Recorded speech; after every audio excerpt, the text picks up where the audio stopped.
কি বা আমি তো জানি না, ক্যামেরা একটু ভিডিও করা হয় তো এই জন্য, ভিডিও করা হয় এই জন্য। আপনি? জি জি জি। আচ্ছা ভাই, কি পেমেন্টটা কি ক্যাশে করবেন না? ওয়ালাইকুম আসসালাম। জি ভাইয়া, কোথায় যাবেন? হ্যাঁ হ্যাঁ, আমি আপনার রূপনগর আবাসিক মিরপুরে। আচ্ছা ঠিক আছে, হ্যাঁ যাব যাব। আপনি হ্যালো হ্যালো, কেমন আছেন সবাই? আশা করি সবাই ভালো আছেন। চলে আসছে আবারও মিরপুরে, মনে করেন স্পিড ব্রেকারের অভাব নেই। হ্যাঁ, একটা কল চলে আসছে বাসা থেকে, আমি পিক করি অলওয়েজ, এখনও এবারও তাই করছি। তো যাচ্ছি আর কি যাত্রীকে পিক করতে। এখন সময় বাজে 17টা 11। তো যাত্রী আবার মেসেজ দিয়েছে যে ভাইয়া কোথায়। তো যাই আগে যাত্রীকে পিক করতে, আপনার সাথে কথা বলি। আপনি? আচ্ছা, লোকেশন এখানে। কি বা আমি তো জানি না, ক্যামেরা একটু ভিডিও করা হয় তো এই জন্য, ভিডিও করা হয় এই জন্য। পিক করে নিলাম 11টা 21 মিনিটে। তো যাত্রীকে নিয়ে এখন যাচ্ছি গুলশানাকে। এদিক দিয়ে বের হওয়া যাবে কি? এদিক দিয়ে বের হওয়া যাবে?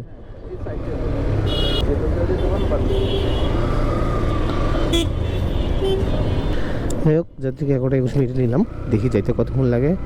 বেশি দূরের পথ না, প্রায় 11 কিলোমিটারের রোড একটা। তো ভাড়া দেখেছে 188 টাকা।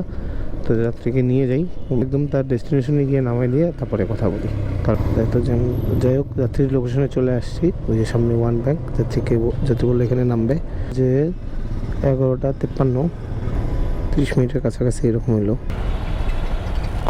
সাইডে গিয়ে দাঁড়াই, ওয়েট করি, যদি ভাড়া পাই তাহলে নিয়ে যাবো আর কি। যাবেন কোথায়? যাবেন কোথায়?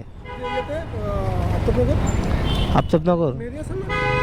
মেহেদি হাসান, আমি বিশ্বজিৎ। এই যে আপনার এখানে দেখাচ্ছে মুকিত, আপনি না? এই যে দেখাচ্ছে, ওনারটা ফরওয়ার্ড করে আমাকে দিছে হয়তো। হ্যাঁ, পেমেন্ট ক্যাশে করবেন তো না? ঠিক আছে, চলো। তো যাত্রীকে পিক করে নিলাম, সময় এখন 11টা 37। যাত্রীকে নিয়ে যাচ্ছি এখন আফতাবনগরে।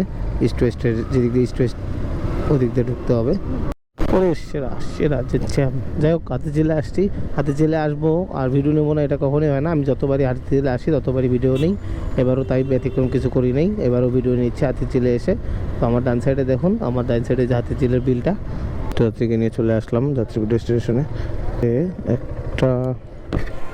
1:54 মতো, 102 টাকা আসছে। খুচরা নাই?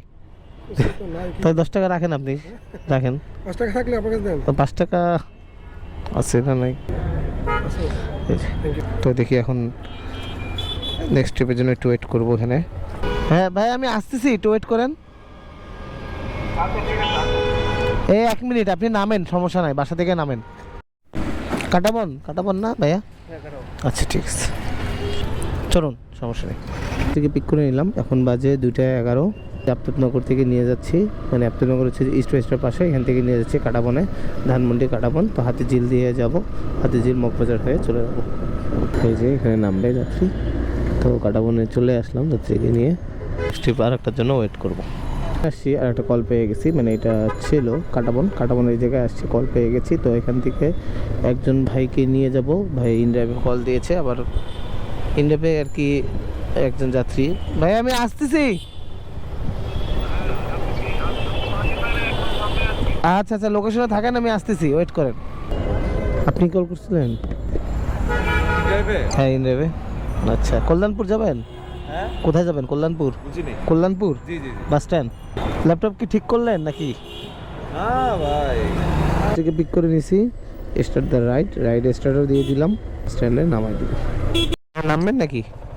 হ্যাঁ, ওই একটা গাড়িতে একটা জিনিস দেখে আসছিলাম। ও আচ্ছা আচ্ছা, আসছি। ওই যাত্রী একটা জিনিস এখানে রেখে গেছে, তো বিএনপি বাজারে এখানে আসছি। তো এখান থেকে ওই নিয়ে যেতে চাচ্ছে উনি, বলে যে একটু ভিতরে যাওয়া যাবে কিনা, এই জন্য এদিকে আসলাম। তো যাত্রীকে নিয়ে চলে আসছি যাত্রী ডেস্টিনেশনে। এটা যাচ্ছে একটু তো ওই যে ছোটবেলায় এগুলা দিয়ে খেলতাম আর কি। হ্যাঁ, ছোটবেলায় এগুলো দিয়ে খেলা হয়তো, আছে আমার এগুলো অনেক কাটা। খুশি খুচরা আছে। আছে মনে হয়। হ্যাঁ, হেলমেটটা দিব। ছাত্রীর সাথে আমার মানে ইন্ডিয়ার যেহেতু কল, এখানে তো ফেয়ার ট্রিপ, তো এখানে আমার সাথে কল আসছিল, সে আসবে হচ্ছে ওই যে নিউ মার্কেটের সামনে দিয়ে কাটাবন ওখান থেকে আর কি, ওখান থেকে কানপুর আসবে। তো 120 টাকায় ওইটা কমিটমেন্ট হয়েছিল, মানে ইন্ডিয়াতে এটা করা যায়।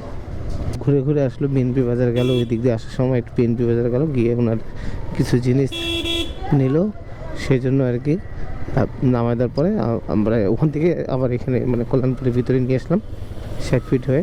আমাকে এখন 180 টাকা দিল। মিরপুরে ঢুকছি, মিরপুরে ভাড়া পাবো না এটা আমি জানি, মিরপুরে এখন এই সময় ভাড়া পাওয়া যায় না। কালকেও আমি এরকম 3 ঘন্টার মতো দাঁড়াইছিলাম, একটা ভাড়াও পাই নাই। তাই আজকে আমি এখানে আর দাঁড়াবো না মিরপুরে, আমি একটু সাইডে যাচ্ছি মিরপুরের। শুনেন ভাই, ইনভেস্ট করেও আপনাদেরকে একটু ইনকাম করতে হবে, কারণ বিভিন্ন জায়গায় যে জায়গায় এটা আপনাকে একটু চিন্তা করতে হবে যে কোথায় কোথায় ভাড়া পাওয়া যায়, কোথায় ভাড়া পাওয়া যায় না। আমি ওনাকে এর আগের যে ট্রিপটা ওনাকে নামাই দিয়েছি প্রায় 60 ফিটের ওখান থেকে আমি কোনো ভাড়া পাই নাই। তো ওইদিকে চলে আসছি আস্তে আস্তে। এখন আমি যাচ্ছি হলো মিরপুর 12 বা ডিওএসএসের ভিতরে ঢুকবো, ওখানে একটু পর অফিস ছুটি দিলে ওখান থেকে আমি 1-2টা ভাড়া পাবো। হ্যাঁ, তো এই যে পল্লবী বনানী কাঁচা বাজারে একটা ভাড়া এসে গেছে, তো দেখি এখানে যদি পাওয়া যায় তাহলে এটা নিয়ে যাই, ঠিক আছে। এই যে ধরে ফেলছে, যাই হোক উনি আছে, ও শেট, উনি তো পিছনে আছে। হ্যাঁ ইনড্রাইভ, তো চলুন এখন চলে যাই। আপনাকে নামায় দেওয়ার পরে এখন কথা হবে নি। ওকে নিয়ে চলে আসছি, উপর বিল আসছে 130 টাকা দেখাইছিল। খুচরা যে হচ্ছে না, খুচরা থাকলে দেন। উবার অ্যাপসে আর একটা কল চলে আসছে, ভাইয়া যাবে আজমপুর, মানে উত্তরা সেক্টর 4 নম্বর সেক্টর, ওখানে আর কি 4 নম্বর সেক্টরে না আর কি, অপোজিটে আর কি।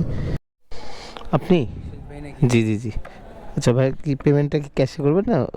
ক্যাশে না, একদম মেন রোডে নামবেন? আচ্ছা, ঘুরতে হইব আবার অনেক দূর আমার। তো যাত্রীকে নিয়ে চলে আসছি যাত্রীর ডেস্টিনেশনে, তখন টাকা নিয়ে এখান থেকে চলে যাই। যদি আর একটা ভাড়া পাই তো ভাড়া পাইলে নিয়ে যাবো, নাহলে নাই, এখান থেকে ফাঁকা হাতে যাইতে হবে। ওদিকে খুব জ্যাম আছে, জানি না কোন দিক দিয়ে যাবো, দিয়ে বাড়ি হয়েও যেতে পারি আমি। 187 টাকা আসছে। ওয়ালাইকুম আসসালাম। জি ভাইয়া, কোথায় যাবেন? হ্যাঁ হ্যাঁ, আমি আপনার রূপনগর আবাসিক মিরপুরে।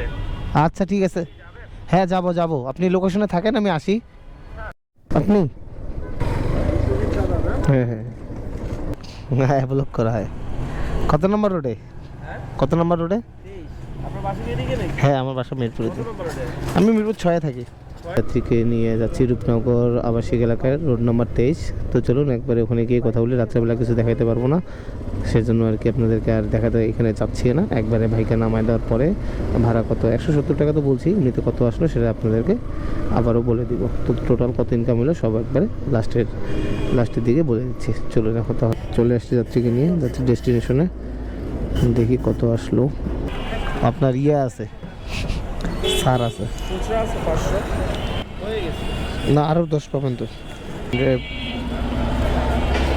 ইনড্রাইভটা বন্ধ করে দিব, যে ইনড্রাইভও বন্ধ করে দিলাম, শেষ। আজকের মতো আমার এই রাইড শেয়ার কমপ্লিট। আজকে সারাদিনে কী করলাম না করলাম, মানে কত টাকা ইনকাম করলাম, এগুলো বলে দিই আপনাদেরকে। তো যাই হোক, সময় খেয়ে নেবে। যদি আপনি রাইড শেয়ার করেন 8 ঘন্টা, আপনার জ্যামে খাবে আপনার 4 ঘন্টা। এই চিন্তা করেই আপনাকে মাঠে নামতে হবে, এবং এই চিন্তা করে আপনাকে রাইড শেয়ারে নামতে হবে। আস্তে সব কিছুই সব ভিডিওতে দেখছেন, সব ভিডিওতেই আপনারা জানছেন বা জানতেছেন। এখন যেটা বলতে চাচ্ছিলাম, আজকে সারাদিনে আমার ইনকাম হচ্ছে, এদিকে আছে 800, ওদিকে 200, 360 কত হয়, 1160 টাকা হয়। সারাদিনের ইনকাম আমার 1160 টাকা। সকালবেলা বেরিয়েছি, সকালবেলা বের হয়েই একটা ভাড়া নিয়ে গুলশানে গেছিলাম। তো এত তো বলার প্রয়োজন নেই, আপনারা সব ভিডিওতেই দেখে নেবেন। আর যে সারাদিনের ইনকাম আমার সব মিলায় 1160 টাকা। তার মধ্যে থেকে তেল কিনছি 2বার, 140 করে 2বার কিনছি, তো 280 টাকা। আর খাইছি হলো 80 টাকা, আর এমনি চাটা খাইছি। 280 আর 380 টাকার মতো খরচ হয়ে গেছে। হওয়ার পরেও আবার এখনও মেবি 800 টাকার মতো আছে। বন্ধবসে এটাও খারাপ না। আজকে সারাদিনে ইনকাম আমার 800 টাকার মতো হইলো। তো তো আজকের মতো ভিডিওটা আমি এখানে শেষ করছি। সবাই ভালো থাকবেন, সুস্থ থাকবেন, সচেতন থাকবেন। আর আমার ভিডিওগুলো যদি ভালো লাগে তাহলে প্লিজ শেয়ার করে দিন। আর আমার পেজটা এবং ফেসবুক পেজটা এবং ইউটিউবটা প্লিজ ফলো এবং সাবস্ক্রাইব করে দিবেন। So thanks for watching my video, thank you so much. আর পুরো ভিডিওটি দেখার জন্য আবারও আপনাদেরকে অসংখ্য ধন্যবাদ জানাচ্ছি। সো সবাই ভালো থাকবেন, টাটা।